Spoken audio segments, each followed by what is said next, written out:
गोविंद गोपाला। भजो गिरिधर गोविंद गोपाला।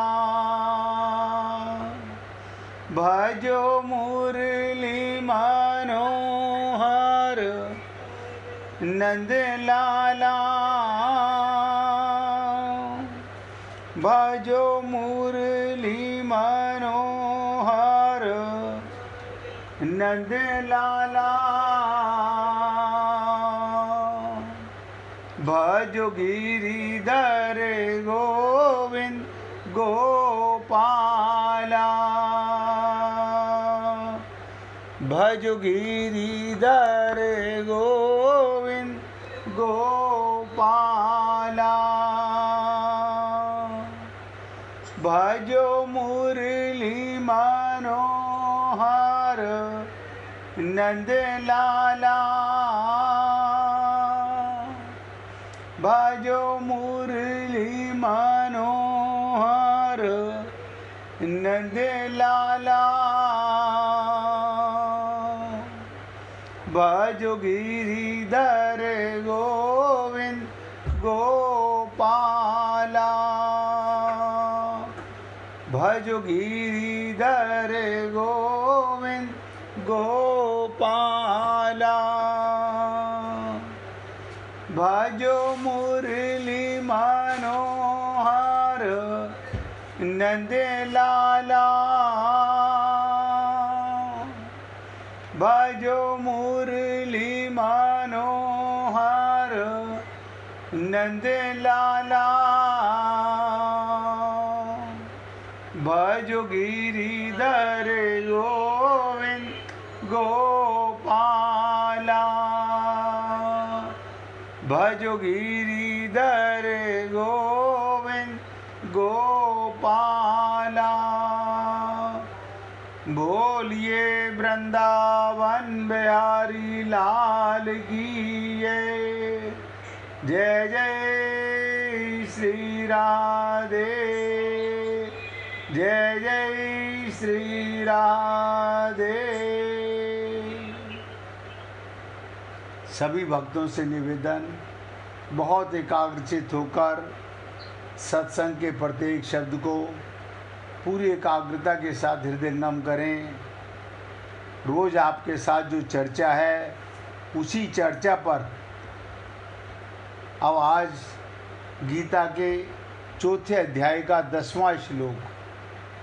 इस 10वें श्लोक में भगवान ने जन्म कर्म दिव्यता को जानने वाले कैसे होते हैं कि भगवान का जन्म और भगवान के कर्म हमारी तरह नहीं होते। आप हम लोग तो ऐसे ही समझते हैं कि भगवान भी वही कर रहे हैं जो हम करते हैं। नहीं,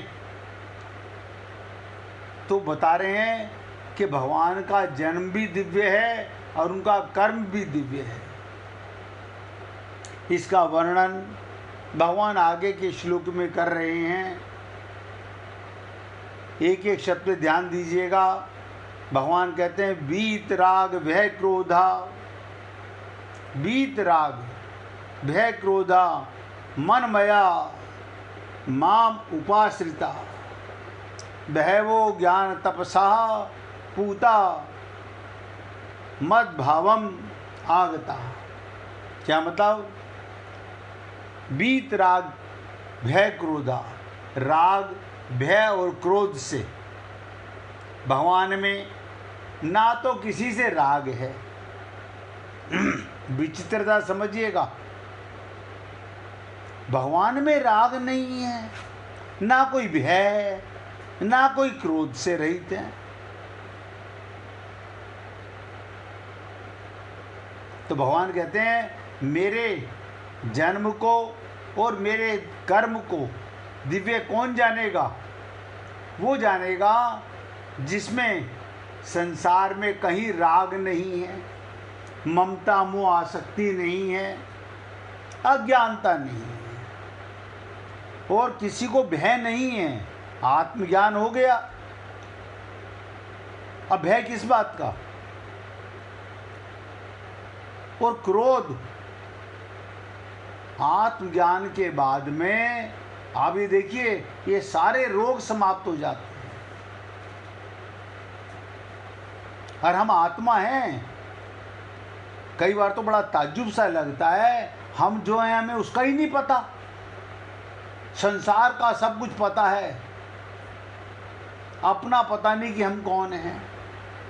तो भगवान कहते हैं बीत राग भय क्रोध, जिनमें राग नहीं, भय नहीं, क्रोध से सर्वदा रहित, मुझ में तल्लीन मन मया, उनका मन मुझ में तल्लीन रहता है। हमारा मन संसार में रहता है, यानी उनका मन दिव्य हो चुका है। भगवान कहते हैं मेरे ही आश्रित माम उपाश्रिता, वो कौन है? जो मेरे ही आश्रित हैं, ज्ञान तपसहा, ज्ञान रूप से तप से पवित्र हुए, बहवा बहुत से भक्त मेरे स्वरूप को प्राप्त हो चुके हैं, यानी भगवत प्राप्ति कर चुके हैं। अनंत, एक दो नहीं, अनंत संत महात्मा भगवत प्राप्ति कर चुके, उनका ये सब मिट चुका, काम क्रोध लोभ मोह मत्सर भय ईर्ष्या द्वेष राग सब खत्म। ये सारे अज्ञान का परिवार है। बस एक गलती के कारण, अपने को देह मानने के कारण ये सारा माया का परिवार इकट्ठा हो गया। कोई बात नहीं, इसका मलाल मत करो कि हम कल तक क्यों नहीं जान सके। आज जान जाओ, आज जाग जाओ, आज होश में आ जाओ। आज से हजारों लाखों करोड़ों वर्ष पहले जिनको भगवत प्राप्ति हुई वो भी भगवान वही मिले, आज जिनको होगी वो भी भगवत प्राप्ति वही होंगे। यानी जिनको हो चुकी वो भी आत्मा है, और जिन्हें अभी तक नहीं हुई है वो भी आत्मा है। आप और हम लोग मन की चंचलता को, मन की उदंडता को, मन की बदमाशी को समझ नहीं पाते। मैं कई बार तो निवेदन करता हूं हम मन के गुलाम हो चुके हैं। बस मन ने भी कहा चलो, हमने कहा आधा घंटा देखा मैं पूजा करने जा रहा हूँ, मन कहते हैं हाँ ठीक है। आपको और हमको लगता है हम पूजा कर रहे हैं, लेकिन मन नहीं लगता वहाँ पर। कुछ देर लगता है, मिनट 2 मिनट, उसके बाद हम पुस्तक पढ़ रहे हैं, श्लोक बोल रहे हैं, और मन संसार में घूम रहा है। यानी वो हमको फंसाकर, अब बताओ, काया से, इंद्रियों से, ये मन इतना बदमाश है। इसीलिए मैं कई बार निवेदन करता हूँ आप अपने मन के दृष्टा बन जाओ बस। तो अब यहाँ इस श्लोक में भगवान क्या बताना चाह रहे हैं, बहुत एकाग्रता के साथ सुनिएगा। ये 3 शब्द बड़े इंपॉर्टेंट हैं, बीत राग भय क्रोध। 4 हो गए। परमात्मा से विमुख, परमात्मा से विमुख, संसार के सन्मुख, माया के सन्मुख होने पर नाशवान पदार्थों में राग हो जाता है। हमारा सबका राग, मैं कहता हूँ आप में से, हम में से भी जो पुण्य आत्मा इस चीज़ को जान चुका है बड़ा भाग्यशाली है। उसका ज्ञान मिट चुका है, अंधकार मिट चुका है, मिट चुका है। आप कहोगे नहीं आता रहता है, अभी आता रहता का मतलब क्या है, अभी दृढ़ संकल्प नहीं किया है हमने। आत्मज्ञान सुना सुना हुआ है, थ्योरेटिकल तो है, प्रैक्टिकल नहीं हुआ है। तो भगवान बताना चाह रहे हैं परमात्मा से विमुख होने पर ये नाशवान पदार्थ, अब आप सोचिएगा, सोना चांदी, हीरे जवाहरात, मकान दुकान, ये शरीर, ये संसार का प्रत्येक चीज नाशवान है। यानी एक भी चीज तो ऐसी नहीं जिसका नाश नहीं होगा, सब नाशवान है। और इन नाशवान पदार्थों में हमारा राग हो जाता है, और राग से जहां आपका राग हुआ, ममता, राग से ममता, और जो नहीं मिला उसकी कामना उत्पन्न होती है। यानी एक बुराई के आते ही सारा परिवार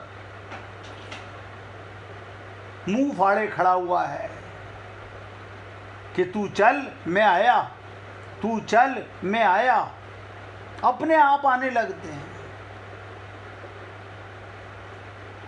राग से, देखो एक राग से,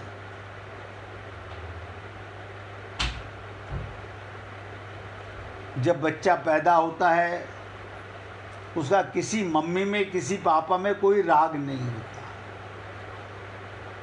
वो थोड़ी थोड़ी देर में भगवान को याद करके रोता रहता है। अब माँ की माया की, संसार की धीरे धीरे राग होने लगता है। माँ की खुशबू को बच्चा पहचानने लगता है। बस कमाल की चीज देखो, बच्चा बोल नहीं सकता, उसकी आंखें ममता की तरफ, मोह की तरफ, राग की तरफ मुड़ने लगती है।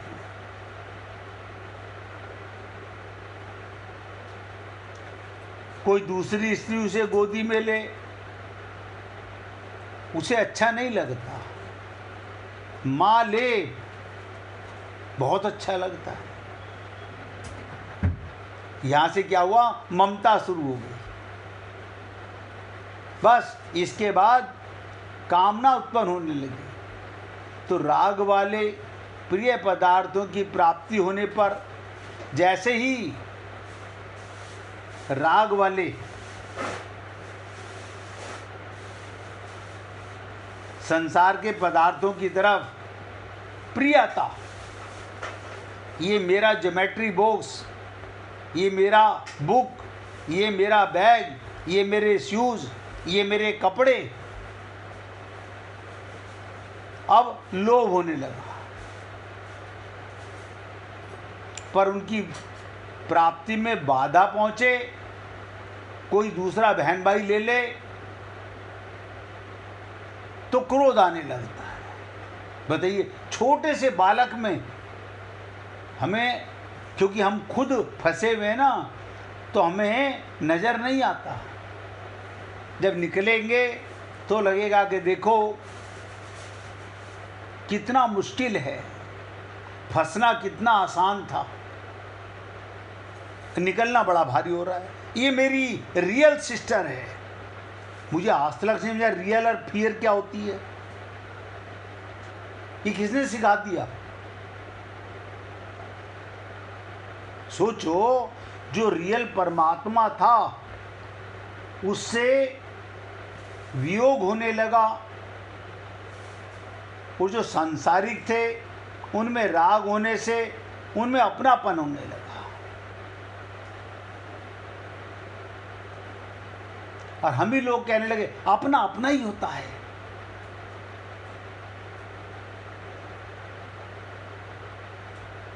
और कैसी कैसी मिसालें निकाल रखी हैं, घुटने पेट को ही मुड़ते हैं। कमाल है। क्योंकि आत्मज्ञान नहीं है।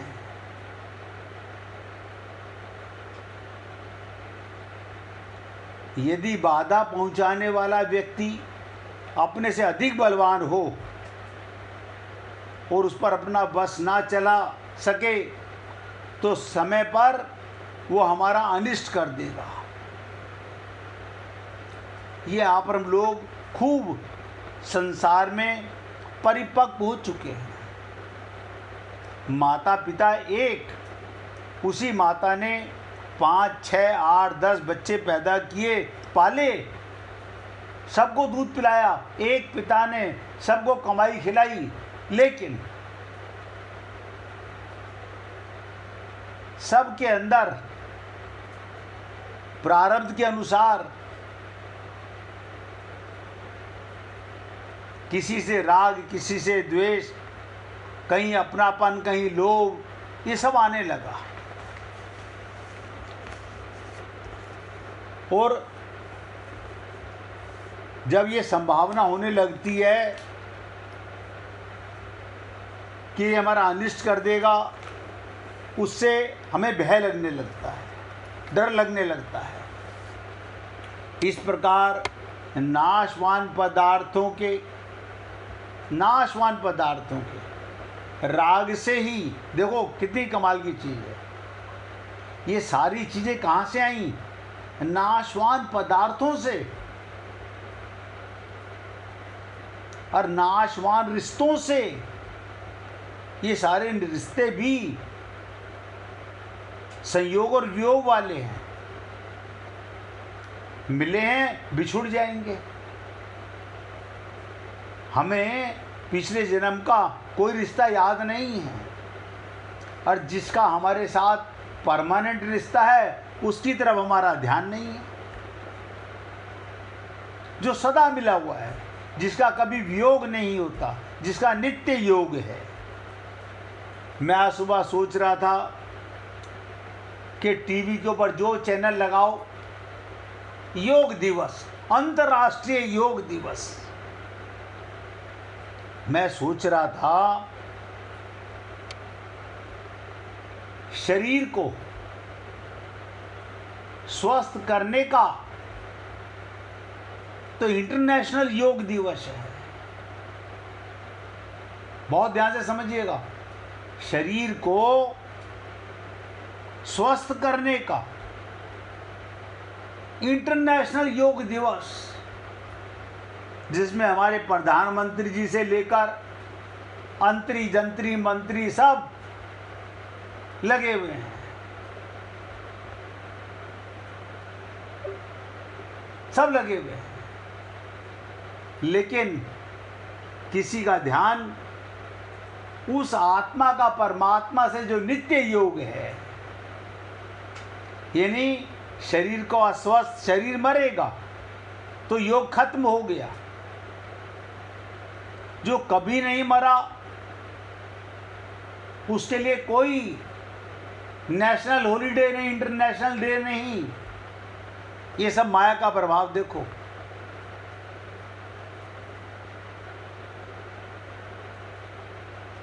तो कहने का तात्पर्य, नाशवान पदार्थों से राग, भय, क्रोध, लोभ, ममता, कामना आदि सभी दोषों की उत्पत्ति होती है। ये सारे क्या है? दोष हैं। अब आपको और हमको ममता दोष नजर नहीं आती।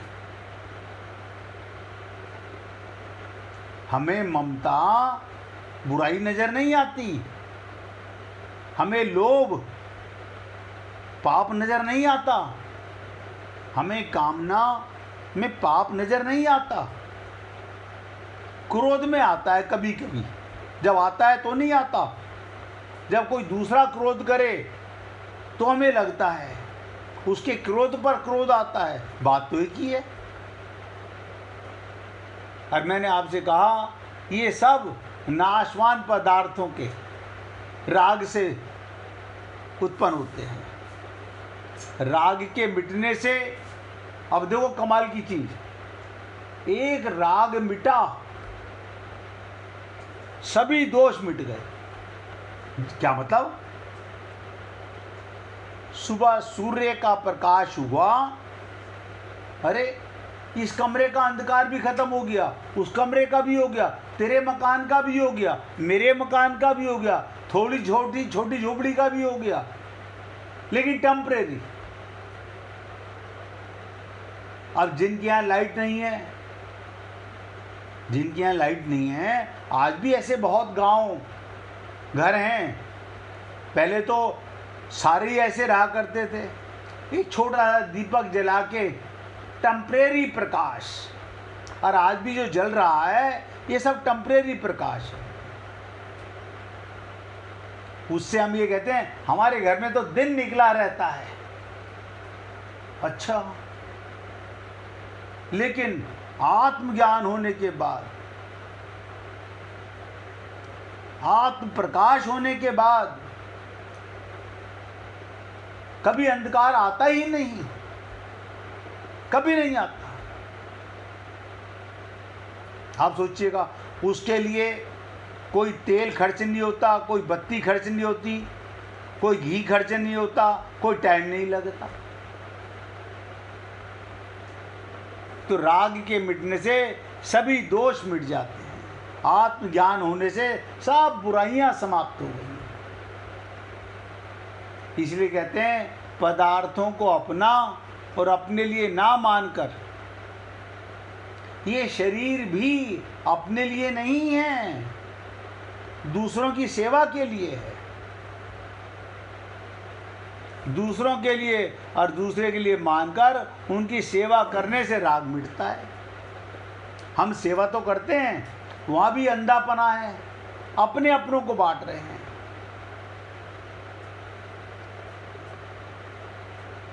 वो तो अपनापन रागी है, वो भी रागी है।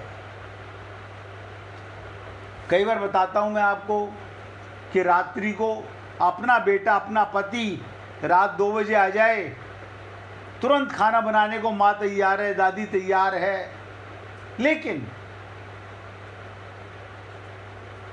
तुरंत तैयार हैं।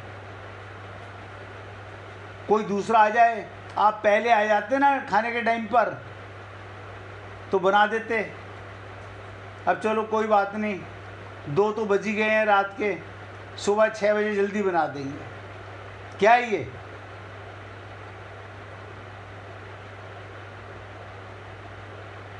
ये सब वो भगवान नोट करता रहता है।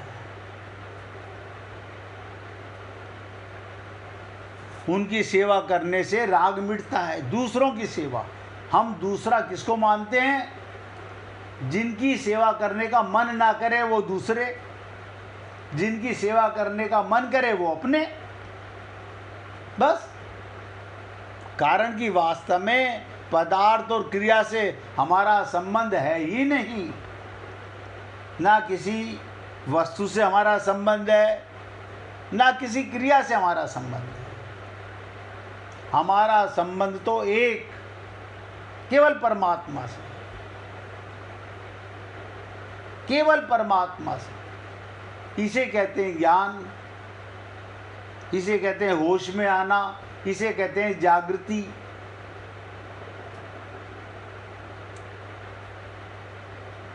किसी ने पूछा कि और कोई तरीका है,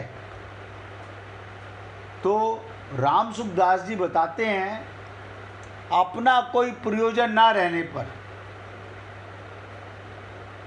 अभी हमारा तो प्रयोजन है ना, हमारा प्रयोजन है क्या? भगवत प्राप्ति का? ना ना ना, वो तो मिला हुआ है। भगवत प्राप्ति तो संसार का कुचक्र खत्म होते ही खत्म हो जाता है।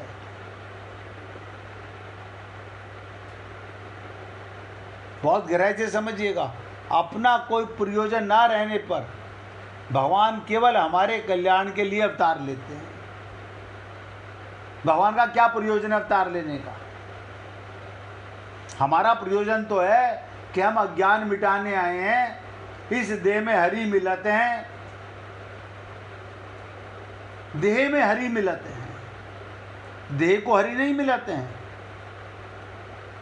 सीताराम आचार्य जी ने भी इतनी गूढ़ तत्व को शब्दों में छुपा के रख दिया।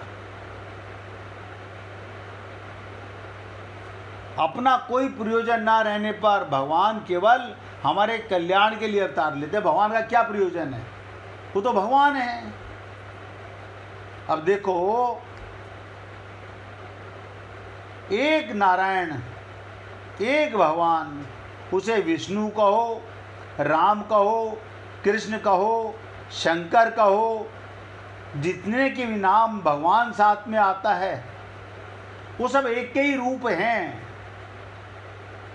जैसे आप दावत में जाते हो, दावत घर में आप कहते हो मेरा मन तो जलेबी खाने का कर रहा है, दूसरा कहता है मेरा मन तो गुलाब जामुन खाने का कर रहा है, तीसरा कहता है मेरा मन तो छोले भटूरे खाने का कर रहा है। ऐसे ही अब ये आप कुछ भी खाओ, वो संसार का, शरीर का भोजन है। और जिस भी भगवान में आपका मन का अटैचमेंट हो गया, वो भगवान का प्रेम हो गया। ये कभी मत सोचिएगा हमारा तो भैया कृष्ण भगवान में प्रेम है, तुम्हारा तो गणेश जी में प्रेम है, तुम्हारा तो देवी जी में प्रेम है। सारे भगवान के रूप है। ये खोपड़ी मत लगाना अपनी कि मेरा बड़ा भगवान तेरा छोटा भगवान है। भगवान तो कहते हैं वासुदेव सर्वम, सारी सृष्टि में बना हुआ हूं।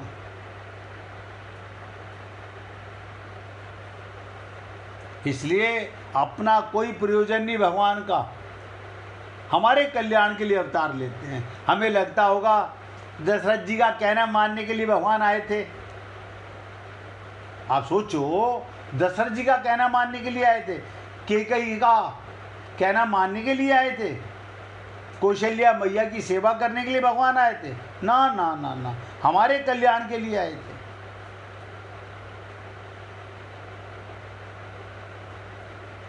शबरी के कल्याण के लिए आए थे, केवट के कल्याण के लिए आए थे। सोचो इन बातों को, हमारे कल्याण के लिए। अच्छा, शबरी का तो हमें समझ में आ गया, केवट का भी समझ, हमारे लिए क्या आए थे? हमारे तो कमा के उन्होंने कुछ दिया नहीं। हमारा बेटा होता, हमें 10, 20, 50 करोड़ रुपए कमा के देता, तो हम समझते हमारे लिए आए थे। देखो कैसा ज्ञान है हमारे लोगों का। सीताराम आचार्य जी ने एक ही बात कही, इस देह में हरि मिलाते हैं। ये देह मिला ही हरि को पाने के लिए, एक उद्देश्य से। कारण वो प्राणी मात्र के परम सुहृदय हैं। केवल ध्यान से सुनो, हमारे हृदय में रहने वाला एक नारायण परमात्मा है। वो हमेशा हमारा कल्याण चाहते हैं। और कोई भी रिश्ता स्वार्थ से भरा होता है, जब तक आत्मज्ञान ना हो। स्वार्थ से भरा होता है और उनकी संपूर्ण क्रियाएं जीवों के कल्याण के लिए होती हैं। भगवान कुछ भी करते हैं जीव के कल्याण के लिए। इस प्रकार भगवान की परम सुहृदयता पर दृढ़ विश्वास होने से भगवान में आकर्षण हो जाता है। हमारा सगा बेटा तो काम नहीं आया, ये गोद लिया हुआ बेटा हमें सुख पहुंचा रहा है। ध्यान दीजिएगा, ये स्वार्थ आ गया ना। हमारा अपना बेटा काम नहीं आ रहा, गोद लिया हुआ काम आ रहा है। पड़ोसी का बेटा हमारी सेवा करता है, अपना बेटा हमसे बात भी नहीं करता। तो यहां नहीं वहां स्वार्थ तो स्वार्थ है। या किसी का स्वार्थ है शरीर का।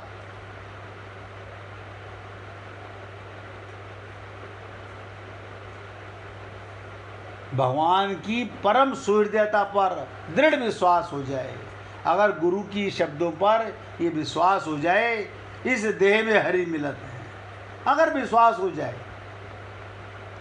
इतना आसान नहीं है सुनने से कि विश्वास हो जाएगा। अगर हो जाए तो भगवान में आकर्षण हो जाता है।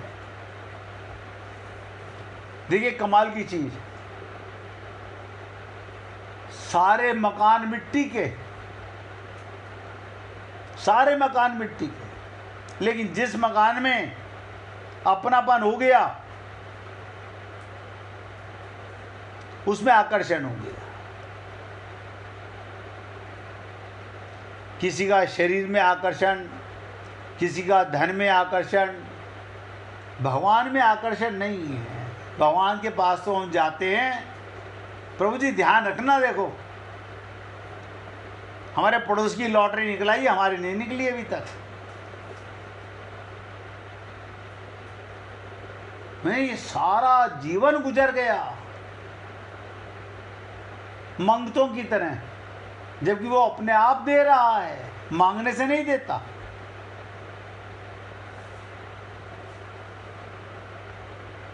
दृढ़ विश्वास होने पर ये कब होता है?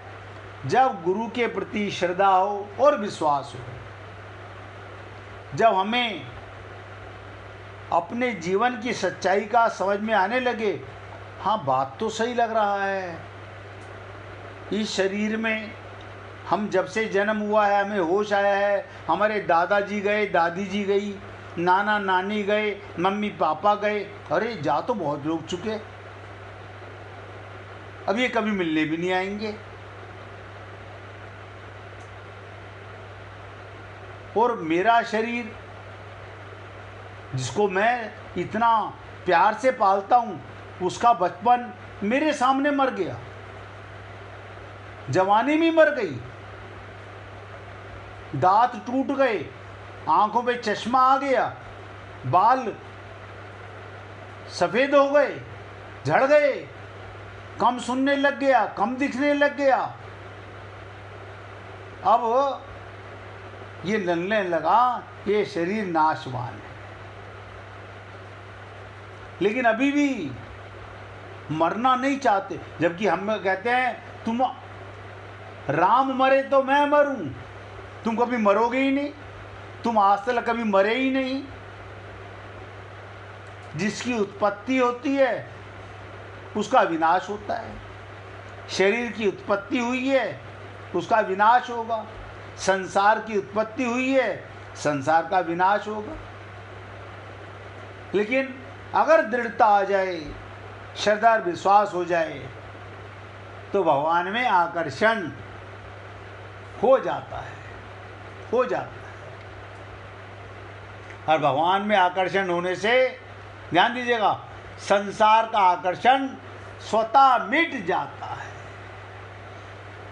मन है ना, एक मन है, इधर लग गया तो उधर से हट गया, इधर लगा उधर से हटा, कमाल की चीज़ है। अभी हमारा हम डिसाइड करते हैं, नहीं बात तो ठीक है, लेकिन ये तो सोचना पड़ेगा ना कि कौन सा काम पहले ज़रूरी है। देखो बुद्धि लगाए बिना नहीं मानते हम सोचते हैं, हम ये तो हम सोचेंगे ना कौन सा काम जरूरी है, पहले क्या करना चाहिए हमें। अभी श्रद्धा विश्वास में कमी है। 1 मिनट भगवान का कीर्तन कीजिए, फिर आगे चर्चा करेंगे। हरे कृष्ण